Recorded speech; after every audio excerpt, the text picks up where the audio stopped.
cours, mon PowerPoint va être partagé sur le champ. Nous nous sommes arrêtés aux facteurs de production. Bonjour à toutes et à tous pour les personnes qui n'étaient pas avec nous tout à l'heure pour le cours. Alors, vous pourrez trouver le cours de tout à l'heure, de cette semaine, Introduction à l'économie générale, sur ma page YouTube. Je vais la poster, d'accord? Et le cours de tout de suite aussi. Donc, bienvenue à toutes et à tous. J'espère que vous allez bien. On continue ensemble. Alors, les facteurs de production. Nous pensons aux facteurs de production lorsqu'il s'agit de ressources naturelles, et bien sûr qui sont à caractère rare et qu'il faut protéger. Ça, on n'en discute pas. Nous pensons aussi au travail. Lorsque nous parlons de population active, c'est quel type de population, cette population active? Elle va comprendre la population qui est active mais qui est occupée, ou bien, on va dire réelle, et la population aussi qui ne travaille pas. Donc, elle est active. Quelqu'un qui a 23, 24 ans ou 30 ans, il est encore actif. Il a la capacité de travailler. Il a la capacité de générer un gain. Il a la capacité d'être performant mais ne travaille pas. Il est au chômage. Donc, on peut considérer quelqu'un qui occupe un poste ou qui ne l'occupe pas comme population active. La population active occupée, c'est l'ensemble de qui? Des personnes en âge de travailler, qui ont l'âge de travailler et qui déclarent qu'ils ont un emploi, qu'ils exercent un emploi. La population active inoccupée, c'est l'ensemble des personnes qui sont en âge de travailler mais qui n'ont pas d'emploi, c'est-à-dire les chômeurs. Et donc, le taux d'activité, c'est la population qui est active sur la population totale. Lorsque nous pensons, vous et moi, au taux de chômage, c'est le nombre de personnes qui sont chômeurs sur la population active.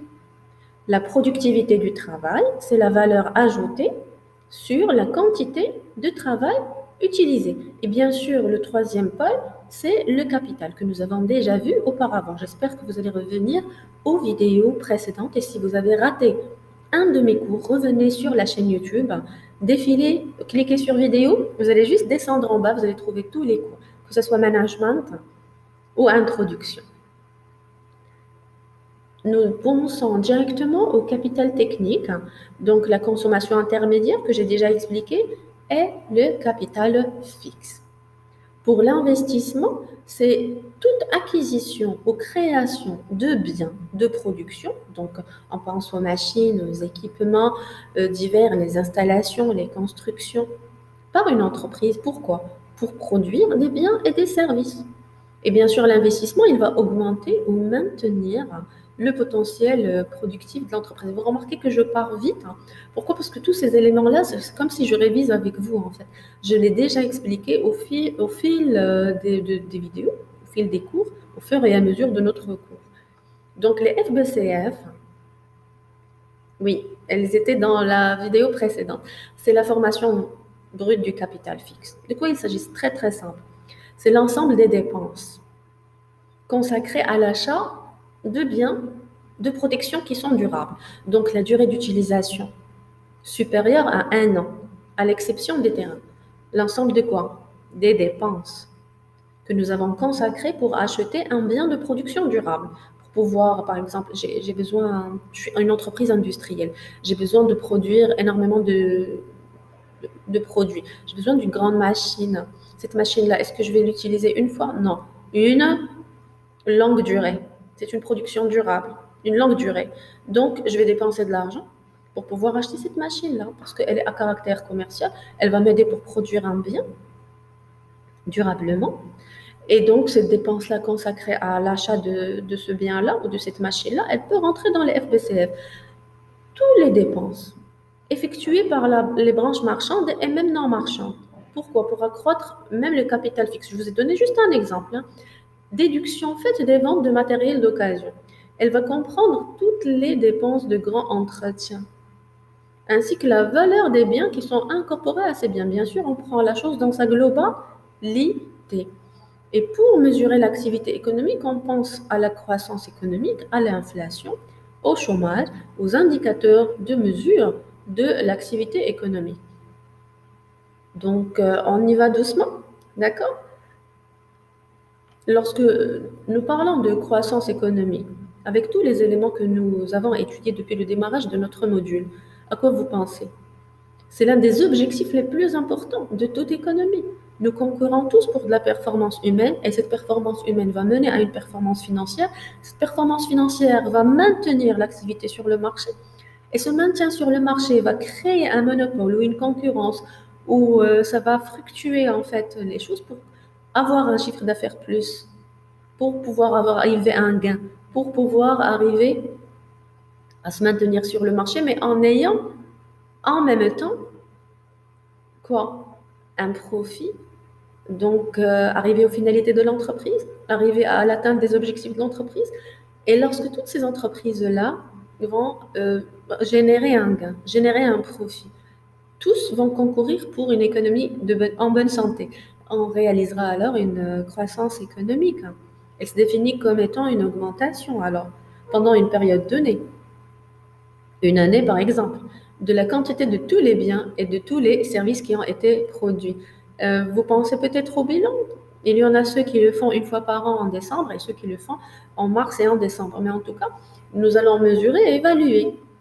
Et qu'est-ce qu'il faut retenir dans ce cadre? C'est que la production d'un pays dépend de ses ressources déjà, ou de ces facteurs de production que nous avons vus plusieurs fois dans le cadre de ce cours, ou des techniques employées pour transformer tous les facteurs de production en produits. Nous avons bien sûr vu ces éléments auparavant. La relation entre produit et facteur, elle est représentée dans on va dire, la schématisation de la fonction de, de production. On pense, lorsqu'on réfléchit autour de cette économie et de cette croissance, au progrès technique. Ça va de soi. Et bien sûr, ça a été soulevé et souligné pendant le confinement. Vous avez remarqué pendant le confinement, ce n'est plus le client qui est parti chez l'entreprise, mais c'est l'entreprise qui venait chez le client. Comment? En digitalisant les choses. Le digital est rentré en force. Les entreprises qui n'avaient pas de site web, ils ont créé des sites web. Les entreprises qui n'avaient pas de service de livraison, ils ont créé des services de livraison, ils ont misé sur les produits pour qu'ils puissent atteindre leur cible avec une grande proximité qui est l'Internet, qui est le web.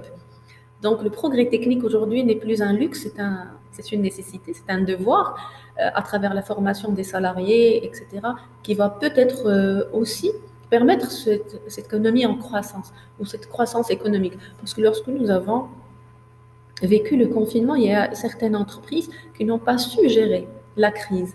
Ils n'ont pas su gérer les risques auparavant. C'est pour ça qu'ils sont tombés en crise.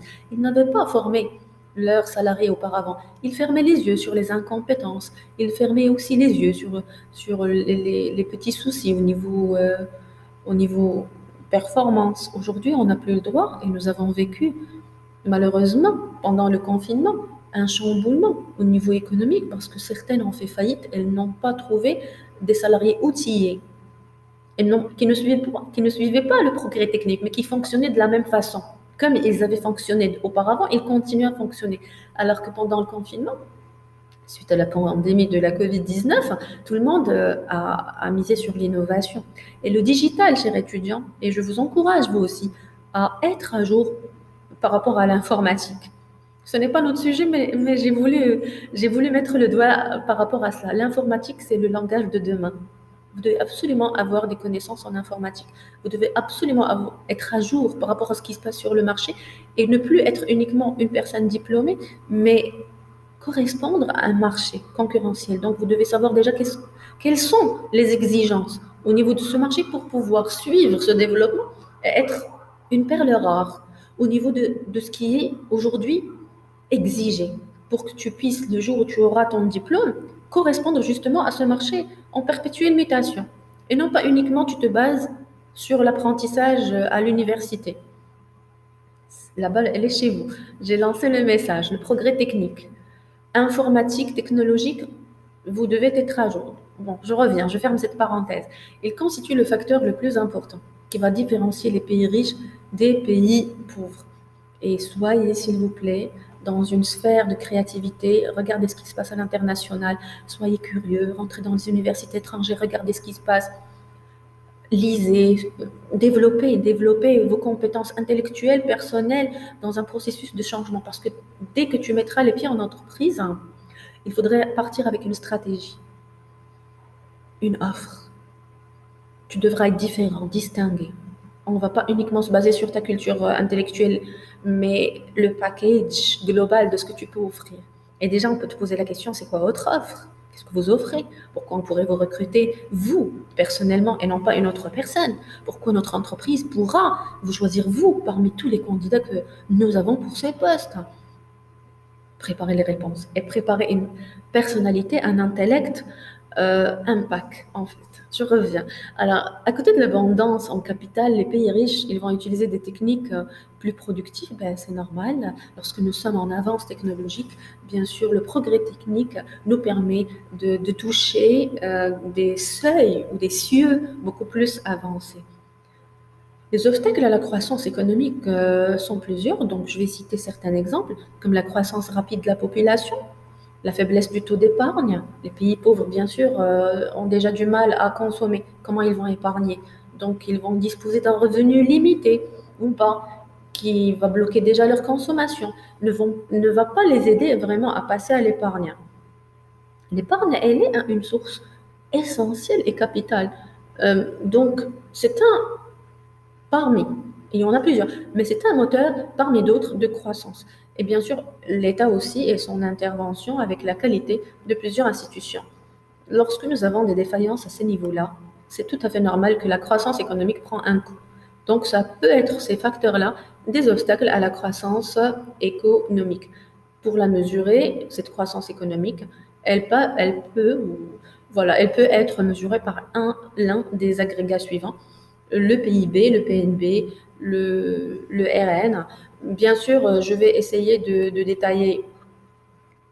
J'ai déjà détaillé, je pense, déjà le PIB, le PNB dans la vidéo précédente. Si vous n'avez pas été avec nous, revenez sur la page YouTube. Je vais poster aujourd'hui même les deux vidéos pour que vous puissiez déjà cadrer le PIB, le PNB. D'accord?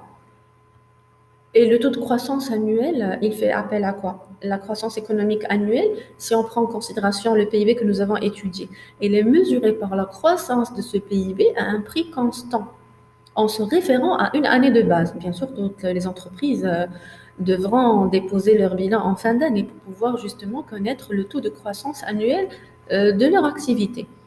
Bon, je pense que je vais m'arrêter là. Je vais laisser l'inflation pour le futur cours. Je vous souhaite une excellente fin de journée. Prenez soin de vous.